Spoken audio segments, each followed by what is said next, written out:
जयन्ते मंगला काले भद्रकाले कपालिनी दुर्गा क्षमा शिवा धात्रे स्वाहा स्वधा नमोस्ते। जय त्वां देवी चामुण्डे जय भूतातिहारिणे जय सर्वगते देवी कालरात्रि नमोस्तुते। मित्र नमस्कार।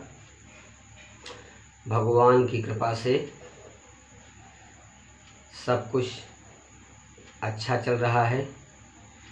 इस महामारी में आप सब अपने काम करने के साथ साथ सुरक्षित रहें, स्वस्थ रहें और जीवन के उस परम लक्ष्य को प्राप्त करें।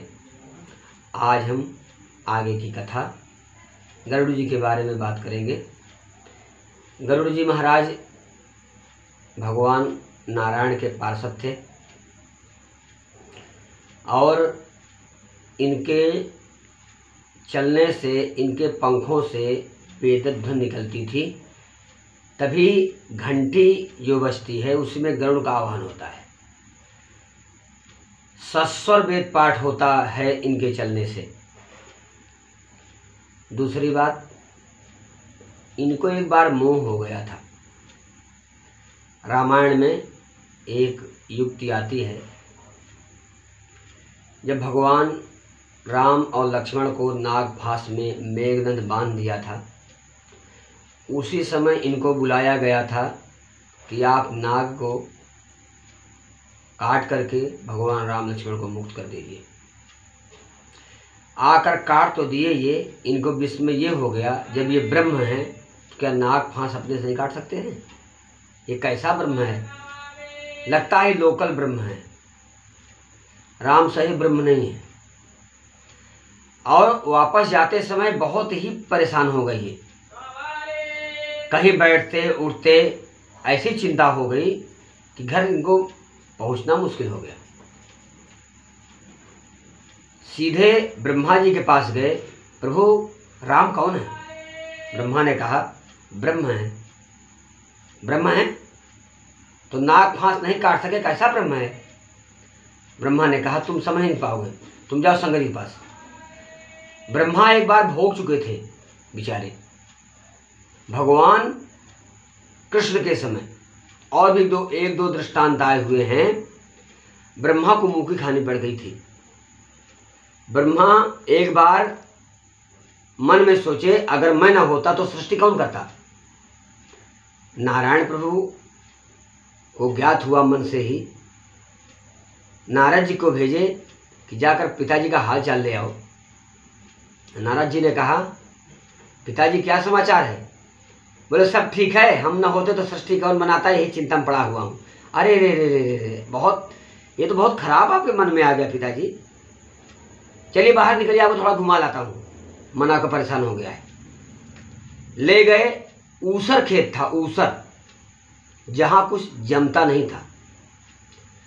उस समय सावन का महीना था, बढ़िया बरस रहा था, लेकिन ऊसर में कुछ नहीं जानता। ऊसर बोए कछु नहीं जामा, रामायण भी कहा गया है। ब्रह्मा को वही जगह में खड़ा कर दिया नारद जी। बोले नारद जी कैसा खेत है, यहाँ कुछ उगा ही नहीं। बरसात का महीना चल रहा है, पत्थर पर डूब जाम आती है। बोले आप ही बताइए, आप तो ब्रह्मा हो, आप संसार को बनाओ, बताओ।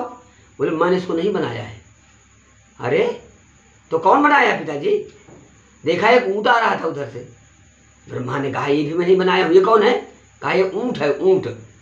कहा कौन बनाया है? कहा पिताजी आप तो संसार का ठिका लिए कि मैं ही सब बनाता हूँ। तो कुछ दूर देखे ब्रह्मा जी तो लाखों सैकड़ों ऊँट पर पीले पीले कपड़े पहन करके तमाम लोग निकल रहे थे। नारद से पूछा कौन आ रहे हैं? कहा ब्रह्मा को ट्रांसफर हो रहा है प्रभु। ब्रह्मा का ट्रांसफर हो रहा है? क्यों? ब्रह्मा तो मैं ही अकेला हूँ। ये तुम्हारी भूल है पिताजी, असंख्य ब्रह्मा है ब्रह्मांड में। भूल ना बैठे, नौकर तुम्हें चली जाएगी नौकरी ऊपर यहाँ से। बोले क्या बात कर रहे हो? बोले तुम पूछ लो खड़ा होकर किसी को। एक कूंड को रोका है, भैया रोको, कहाँ का ब्रह्मा हो? बोले अतल के, अतल, सुतल, तलातल, महातल, रसातल, पाताल, लोकातल, 14 भुवन, सप्तलोक। बोले हम अतल के ब्रह्मा हैं। ट्रांसफर हो गया क्या? हाँ, कहाँ जा रहे हो? पीतल जा रहे हैं।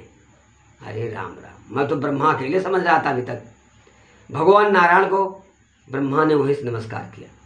भगवान प्रकट हो गए चतुर्भुज। बोले क्या हुआ ब्रह्मा जी? प्रभु गलती हो गई, आप नाराज हो क्यों भेजे? अब मुझे पता चला कि मेरे पहले भी तमाम ब्रह्मा हो चुके हैं। वो ब्रह्मा वही दृष्टांत को याद करके गरुड़ जी को कहे तुम शंकर के पास जाओ। मैं नहीं समझाना चाहता हूँ। शंकर जी ने कहा ये भगवान के पार्षद है, कल उन्हीं में मिल जाएंगे जा करके, और मैं दोनों तरफ से बैरी हो जाऊंगा, दुश्मन हो जाऊंगा दोनों का। मैं ऐसा करता हूँ, ये खग है, पक्षी है ये, तो कौवों के पास भेजता हूँ। खग जाने खग ही कई भाषा, आदमी आदमी की, कुत्ता कुत्ता की, पशु पशु की, और खग खग की भाषा जानता है, तो वो उसे समझा देगा ठीक से। तो शंकर जी ने कहा यहाँ से 70,000 किलोमीटर दूर नील पर्वत पर भगवान करुण गाग भूषुंड जी रहते हैं, वहाँ जाओ, वहाँ तुम्हारे समस्त मोह का नाश हो जाएगा। वहाँ पर गरुड़ जी जाते हैं और 2 कोस पहले से ही इनके मन में जो भ्रम था समाप्त हो जाता है। भक्त जहाँ बैठता है, जहाँ रहता है, जिस साथ रहता है, उनकी सारी समस्या अपने आप दूर हो जाती हैं। भक्त को कुछ कहना ही नहीं अगर भक्त है तो। यही पहचान भक्त में और संसारी में होता है। हाथ जोड़ करके गरुड़ जी कौवा से पूछे, काग से महाराज आप कौन सी भक्ति करते हैं? मुझे तो 3 किलोमीटर पहले से ही मेरे मन में जो भ्रम था समाप्त हो गया अपने आप। प्रभु आप कौन हैं? बोले मैं भी साधारण ही था। मैं पहले शूद्र था, फिर ब्राह्मण बना, लोमस ऋषि से दीक्षा पाई, और अब मैं अपने अनुसार शरीर बदल लेता हूँ। जब जब प्रभु की लीला होती है अयोध्या में तो जाता हूँ, बालू का दर्शन करता हूँ, उनके मुंह से जूठी रोटी खाता हूँ, फिर आश्रम आ जाता हूँ। बोले कौवा का शरीर आप कैसे ले लिए महाराज? बोले मुझे पसंद है भाई। तो बताइए राम ब्रह्म है? बोले हाँ। मुझे आभास क्यों नहीं हो रहा है? बोले कहीं ना कहीं आपने गलती किया होगा नारायण के साथ। एक गलती पर सजा प्रभु ऐसा देते हैं कि दोबारा भक्त गलती नहीं करता है। आपके द्वारा गलती होने पर भगवान ने आपको सुधरने का मौका दिया है। अगर ये भी मौका आप खो देंगे तो आप 84 लाख योनि में चले जाते।